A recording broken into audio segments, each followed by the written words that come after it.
Good morning everyone, welcome to MD time story blog. তো তোমরা সবাই কেমন আছো? আশা করি খুব খুব খুব খুব ভালো আছো। আমিও ভালো আছি। দেখো, আমি এখন পুজো দিয়ে নিয়েছি। 6:30 বাজে, পুজো দেওয়া হয়ে গিয়েছে। যেহেতু কালকে আমাদের এখানে ঝড় তুফান হয়েছিল, কারেন্ট নাই। এই দেখো, বজরংবলির এই জায়গাটা এখনও ভিজা, যেহেতু আমি বজরংবলির এই জায়গাটা ধরতে পারছি না। তো পুজো দেওয়ার মধ্যে থেকেই কিন্তু আমি ভাতটা আর কুকারে এখানে আলুটা ছিটিয়ে বসিয়ে গিয়েছিলাম। তো দেখি এখানে কতদূর কি হয়েছে।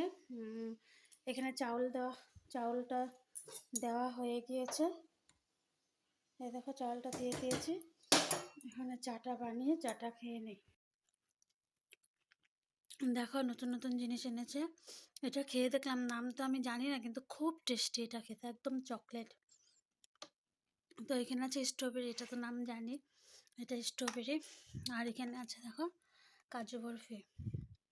আমার বাবা গুয়াহাটি গিয়েছিল মাল আনতে, তাই ওখান থেকে এনেছে। তো বন্ধুরা দেখো, এখানে আমি জামা কাপড়গুলো নিয়ে নিলাম, এগুলো ভাঁজ করবো। খাওয়া দাওয়া সেরে চলে আসলাম। আর দেখো, কালকে রাত্রে যে ঝড় তুফানে কারেন্ট গিয়েছে, এখন অবধি কারেন্টের কোনো খবর কিচ্ছু নেই। আজকে আসবে কিনা তাও ঠিকানা নেই। তো গুড ইভিনিং ফ্রেন্ডস, দেখো আমি সন্ধ্যাবাতি দিয়ে চা বানাতে চলে এসেছি। এখানে চা বসিয়ে দিয়েছি, আর এখানে দুধ গরম বসিয়ে দিয়েছি। লাইন এসছিলো, আমি ঘুমিয়েছিলাম, কখন আসছে বলতে পারি না। ফ্রিজের জিনিস হয়তো নষ্ট হয়ে যাবে, কারণ 24 ঘন্টা হতে যায় আমাদের এখানে কারেন্ট নেই। তো অল্প সময় ছিল, এসে আমি ঘুমিয়েছিলাম, টেরও পাইনি, ফ্রিজটা চালানো হয়নি। আর এই ফিল্টারও জল বেশি নেই, জল গরম করতে হবে, কিন্তু আজকে তো জল আনতেই পারলাম না, কারেন্টই নেই। তো বালতি খালি হয়েছে, জানি না কি করব, পরে আসে কিনা। তো চলো ফ্রেন্ডস, তোমাদেরকে দেখায় আজ কি কি এনেছে। এখানে এনেছে হলো চিড়া, এখানে এনেছে মুড়ি,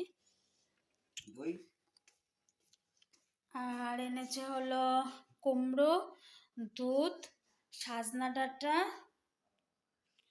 আর এনেছে হলো দই। দইটা আমি ফ্রিজে ঢুকিয়ে রেখেছি, এই তো দই। আর এনেছে হলো এমনি ডাঁটা।